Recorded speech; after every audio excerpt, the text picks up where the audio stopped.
Hello नमस्कार दोस्तों, स्वागत है आपका मेरे यूट्यूब चैनल ईड्यूट्री में। दोस्तों, आज हम इस वीडियो में प्रमुख सुधार आंदोलन के बारे में पढ़ेंगे, जिसमें हम आज के इस वीडियो में राम मोहन राय के द्वारा चलाए गए कुछ धार्मिक आंदोलन संघर्ष के बारे में पढ़ेंगे। इसमें आज हम उनके द्वारा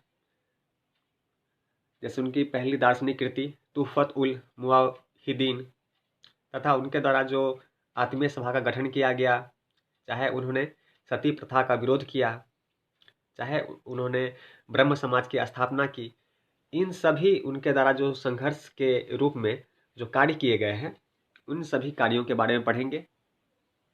उनके द्वारा खोले गए कुछ शिक्षण संस्थान के बारे में पढ़ेंगे और समझेंगे कब और क्यों उन्होंने यह सब कार्य किए।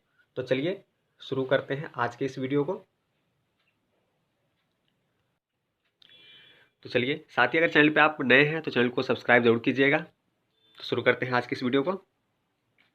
राजा राम मोहन राय को समुचित आधुनिक भारत का जनक कहा गया है। वे एक बहुआयामी व्यक्तित्व के धनी थे। उन्होंने अपने राष्ट्रीय जीवन के लगभग सारे पहलुओं को उठाया और भारतीय राष्ट्र की पुनर्रचना के लिए संघर्ष किया। उन्होंने कई भाषाओं का ज्ञान प्राप्त किया। वे अपने समय के एक प्रकांड पंडित के रूप में प्रसिद्ध हुए। उनके द्वारा जो प्रथम कृति दार्शनिक कृति लिखी गई वह थी तुहफत उल मुवाहिदीन। यह 1905 में प्रकाशित हुई, जिसमें उन्होंने विवेक तथा सामाजिक सुख लाभ संबंधी विचारों की रोशनी में विश्व के मुख्य धर्मों का विश्लेषण किया। यह जो मुहफ़त उल मुवाहिदीन जो 1905 में प्रकाशित हुआ, उसमें उन्होंने विश्व के जितने भी प्रमुख धर्म थे उसका विश्लेषण किया और उस पर अपने विचार रखे। उन्होंने धर्म को विवेक से पढ़े। सिर्फ वे आस्था का विषय धर्म को नहीं मानते थे, वे धर्म में कुछ जो चमत्कारिक मिथक जुड़े हुए थे वह उनके विरोध भी थे। इसके प्रति वे अपने लेख के द्वारा अपने विचार को प्रकट करते रहते थे। साथ ही 1814 में वह कलकत्ता में जाके बस जाते हैं। उसके बाद उनके जो सुधार आंदोलन का जो संघर्ष था वह और तेज हुई।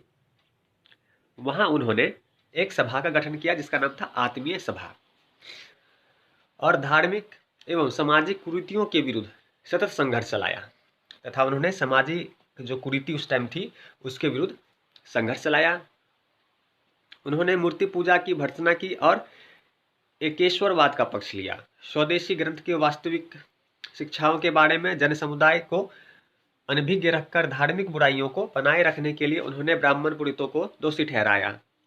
जन शिक्षा के उद्देश्य से उन्होंने कुछ एक ग्रंथों का बंगाली अनुवाद प्रकाशित किया और एकेश्वरवाद के पक्ष में धुआंधार लेखन किया। स्थानीय भाषा में उनके अनुवाद और लेखन में बंगला भाषा के विकास को प्रोत्साहन मिला।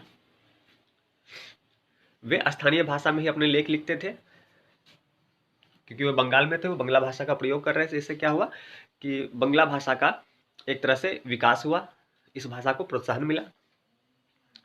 राम मोहन राय अपने समूचे सक्रियता काल में तर्कवादी बने रहे। वे किसी भी बात को तर्क से परखते थे, तब उसे सही या गलत ठहराते थे। तुहफत में उनके तर्कवाद का पूर्ण परिपक्व रूप देखा जा सकता है। उन्होंने जब अपना पुस्तक लिखा था तुहफत, उसमें उन्होंने तर्कवाद का पूर्ण जो तर्कवाद किस प्रकार से वो तर्क करते थे और विषय को समझते थे, इसका परिपक्व रूप उस पुस्तक में देखा जाता है, उस लेख में देखा जा सकता है। उनकी परिवर्ती रचनाओं में भी यथार्थ की कसौटी के रूप में विवेक को उनका समुचित स्थान मिलता है। यद्यपि बाद में चलकर उन्होंने धर्म ग्रंथों का आश्रय लिया, लेकिन ऐसा हिंदू समाज में सुधारों को बढ़ावा देने के लिए ही उन्होंने किया। पहले तो वे धार्मिक मूर्ति पूजा इन सब बातों का विरोध करते थे, लेकिन बाद में जाकर उन्होंने वापस ही हिंदू धर्म ग्रंथों में ही विश्वास रखा।